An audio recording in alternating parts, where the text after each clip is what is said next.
વડોદરા કોર્પોરેશનની સૌથી મોટી કાર્યવાહી મકરપુરા એસટી ડેપોને સીલ કરાયું। કોર્પોરેશનનો વેરો ન ભરતા તંત્રએ કાર્યવાહી કરી। એસટી ડેપોનો 1 કરોડ 96 લાખ રૂપિયાનો વેરો બાકી છે।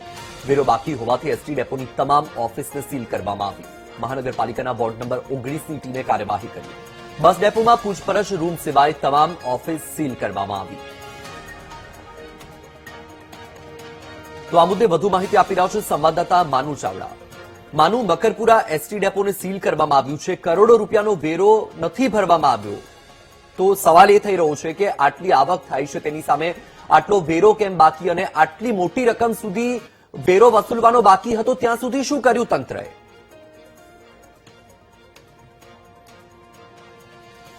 વત્સલ, વડોદરા મહાનગરપાલિકાની વર્તમાન બોડીનો કાર્યકાળ આજે પૂરો થાય છે અને એ જ દિવસે આજે એક વિભાગે સરકારના બીજા વિભાગ સામે કાર્યવાહી કરી છે। વડોદરા મકરપુરા ડેપો, જે સૌથી મોટો ડેપો સૌરાષ્ટ્રથી ગુજરાતમાં જતી તમામ બસો છે અહીંથી પસાર થાય છે, એને સીલ મારવામાં આવ્યું છે। આપ જોઈ રહ્યા છો, જાહેર નોટિસ અને સૂચના આપવામાં આવી છે કે વડોદરા મહાનગરપાલિકાનો વેરો બાકી છે, ચાલુ બાકી વેરો છે એ, અને કુલ વેરો છે 1 કરોડ 96 લાખ રૂપિયા, અને એનો 18% વ્યાજ સહિતના પૈસા ભરવાના બાકી છે ને એને લઈને વડોદરા કોર્પોરેશને આ કાર્યવાહી કરી છે। આજે સવારે 8 વાગે મકરપુરા ડેપોની તમામ ઓફિસો જે ડેપોમાં આવેલી છે એસટીની, એને સીલ કરી દેવામાં આવી છે।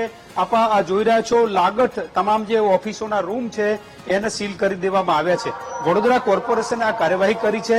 આ કાર્યવાહીના કારણે માત્ર એક જ ગેટ ચાલુ રહ્યો છે, અહીંથી મુસાફરો આવન જાવન કરી શકે એ, બાકીના તમામ જે રૂમો છે એને સીલ કરી દેવામાં આવે છે। સીસીટીવી રૂમ હોય કે ડ્રાઈવર કંડક્ટરને આરામ કરવાનો રૂમ હોય, આ તમામ રૂમોને સીલ કરી દેવામાં આવ્યા છે।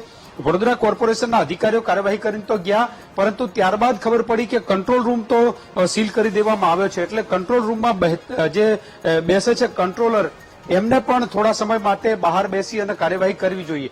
ત્યારબાદ જે કંટ્રોલ રૂમ છે ચાલુ કરી દેવામાં આવ્યો છે અને અત્યારે આ જે કાર્યવાહી છે કરવામાં આવી રહી છે। કંટ્રોલર સાથે વાત કરવાનો પ્રયત્ન કરું, શું કહી રહ્યા છે, કેમ આ સ્થિતિ થઈ? બેન, ક્યારે આ સીલ કરવામાં આવ્યું છે? કેટલા? 7 કલાક, સવાર 7 કલાકે 1 કરોડની આસપાસ પૈસા બાકી છે। પેલા કોઈ જાણ કરી હતી અધિકારીઓ કે એમને સીલ કર્યું, આપને પણ બહાર બેસવું પડ્યું? સવારે 7 કલાકે મને જાણ થઈ, અને સવારે 7 કલાકે મને જાણ થતા મેં તરત જ મારા ડેપો મેનેજર સાહેબને વાત કરેલી અને એમને જાણ કરેલ છે આ અંગે। આજ સરકારનો વિભાગ છે, આપને પણ બહાર બેસીને ડ્યુટી કરવી પડી, કેટલો સમય સુધી બહાર બેસવું?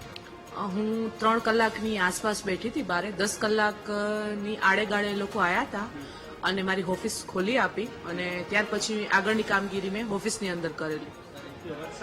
આ જે બેન છે એમને જે કામગીરી કરવાની હોય, 3 કલાક જેટલો સમય બહાર બેસી અને એમને જે કંટ્રોલનું કામ છે કર્યું, ત્યારબાદ અધિકારીઓ આવ્યા અને કંટ્રોલ રૂમ છે ખોલી આપવામાં આવ્યો છે। પરંતુ અત્યારે હાલ તો મકરપુરા ડેપોની તમામ જે ઓફિસો છે એને સીલ કરી દેવામાં આવી છે અને વેરો વસૂલવા માટે થઈ વડોદરા કોર્પોરેશન દ્વારા કડક કાર્યવાહી કરવામાં આવી રહી છે। આજે વર્તમાન બોડીનો કાર્યકાળ પૂરો થાય છે, એ જ સમયે અધિકારીઓ દોડતા થયા છે અને આ સીલિંગની કાર્યવાહી કરતા અત્યારે હડકંપ મચ્યો છે, કારણ કે એસટી વિભાગ પણ સરકારનો એક વિભાગ છે, પરંતુ આટલા બધા નાણાં વેરાના કેમ ચડી ગયા એ પણ મોટો સવાલ અહીંયા ઉભો થઈ રહ્યો છે। જી વાત, બિલકુલ થી માનું, આપ જોડાયા, આપનો આભાર।